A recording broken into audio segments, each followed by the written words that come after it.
¿Conoces el Paseo de la Reforma en la Ciudad de México? En una avenida muy ancha, muy bella, que va desde el castillo de Chapultepec hasta Tlatelolco. ¿Sabes por qué se llama de la Reforma? Por una serie de cambios muy importantes que se intentaron en nuestro país hace más de 100 años. Reforma significa volver a dar forma o algo, cambiarlo o mejorarlo. Eso es lo que emprendieron un grupo de hombres para remediar muchos males que sufría el país. Ahora te contaremos la historia de la Reforma. La independencia de México, conseguido años atrás, en 1821, no había acabado con los problemas de los mexicanos. El gobierno era débil, no tenía dinero ni recursos para aliviar la pobreza. Escaseaban los alimentos y el dinero no alcanzaba para pagar los sueldos de los empleados y de los militares.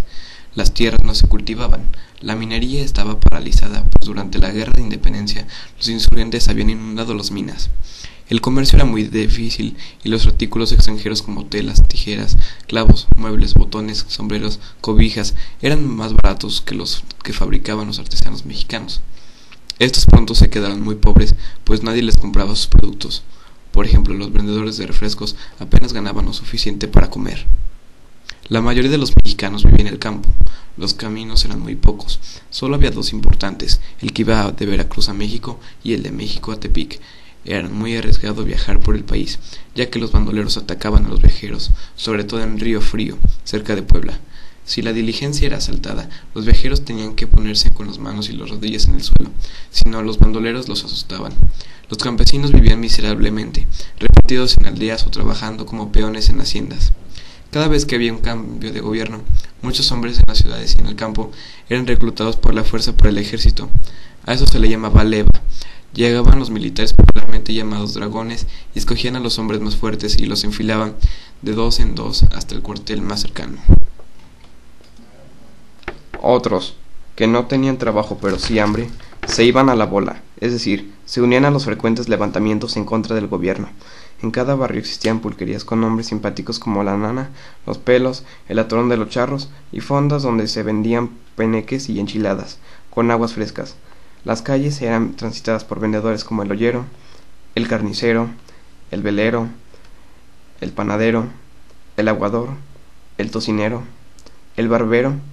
No podían faltar los mendigos, que se agrupaban en cofradías que les prestaban muletas y vendas, simulaban estar heridos, enfermos o ciegos. En aquella época se formaron dos grupos rivales, los liberales y los conservadores. Los primeros se llamaban así porque buscaban liberar a la sociedad de viejas costumbres y reformar las leyes para crear una nación moderna. Por su parte, los conservadores creían que muchos cambios hacían daño a México y querían conservar las tradiciones y el modo de ser del pueblo. Ahora verás cómo imaginaban a México los liberales y cómo los conservadores. Liberales. Una república parecida a la de Estados Unidos, con presidentes y congreso. Todos los ciudadanos iguales ante la ley, sin privilegios para los militares, el clero o los grupos indígenas.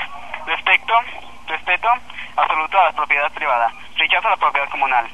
Conservadores. Una monarquía como Inglaterra, con un rey y un parlamento o congreso. Protección a ciertos grupos. Títulos de nobleza, privilegios para el clero y protección especial para los indígenas. Respeto a la propiedad privada, pero también a la iglesia y a las comunidades indígenas. En 1854, los liberales llegaron al poder inmediatamente, dictaron nuevas leyes para convertir a México en un país liberal. Se logró la libertad de religión, la igualdad de todos los ciudadanos, la libertad de imprenta y la libertad de trabajo. Pero algunas leyes no resultaron tan benéficas. Por ejemplo, la ley de 1856 prohibió a las corporaciones o grupos civiles y religiosos tener propiedades, es decir, quitar de manos muertas las tierras y edificios de quienes no producen dinero ni riqueza. Esta medida afectó a las comunidades indígenas que poseían y trabajaban a la tierra comunal. Antes no las podían vender, pero ahora las grandes haciendas podían comprarlas libremente. Los más ricos se hicieron más ricos y los pobres más pobres aún. En la prensa, en los cafés y en las calles y plazas se insultaban unos a otros liberales y conservadores. Los conservadores, a su vez, llamaban a los liberales ateos, exaltados, y los acusaban de querer destruir las costumbres más arraigadas del pueblo mexicano. No había solución posible. Al grito de religión y fueros se produjeron 4 levantamientos contra el gobierno liberal de Ignacio Comonfort. Este tuvo que salir del país y quedó como presidente y líder de los liberales don Benito Juárez. La guerra de reforma de 1858-1861 fue una cruel lucha entre hermanos. Benito Juárez anduvo de ciudad en ciudad hasta que finalmente triunfaron los liberales y pudo volver a la Ciudad de México a presidir el gobierno. Los conservadores, vencidos, intentaron derrocar al gobierno de Juárez. Acudieron a Europa en busca de un príncipe que quisiera convertirse en emperador de México. Francia ofreció su apoyo, pues tenía interés en influir en el continente americano, en vender sus mercancías y comprar barato plata, algodón, madera y otros productos. Benito Juárez, al ver que el país estaba muy pobre de tanta destrucción y guerra, suspendió el pago de las deudas que México tenía con Inglaterra, Francia y España. Estas tres naciones quisieron obligar a México a pagarles. Los ingleses y españoles, después de oír las razones de los mexicanos, se retiraron. Los franceses, en cambio, declararon la guerra. Batalla de Puebla, 1862. En 1862, el ejército francés, con 6.000 soldados, se acercó a Puebla. El general liberal Ignacio Zaragoza hizo levantar barricadas en las calles y se preparó para la defensa de la República Mexicana. A las 11 de la mañana del 5 de mayo, los franceses atacaron el fuerte de Guadalupe. Una tormenta con granizo dificultó el avance de los invasores, quienes fueron derrotados. Pero la guerra no terminó allí. Los franceses se unieron a los conservadores mexicanos, tomaron Puebla y llegaron hasta la Ciudad de México, donde establecieron un gobierno provisional mientras llegaba Maximiliano de Habsburgo como emperador.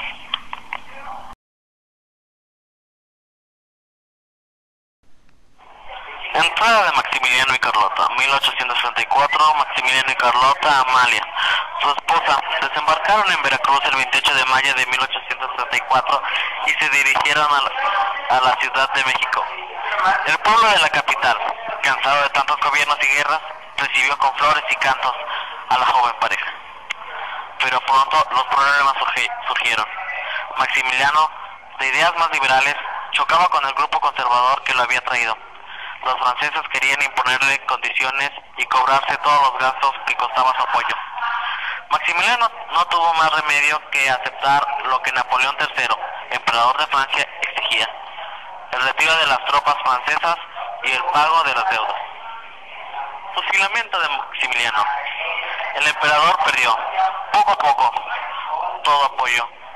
Intentó mejorar el gobierno, alentó el estudio de los monumentos arqueológicos e históricos mexicanos, embelleció la Ciudad de México y abrió la calzada del emperador, ahora conocida como Paseo de la Reforma. Pero nada impidió la caída del imperio.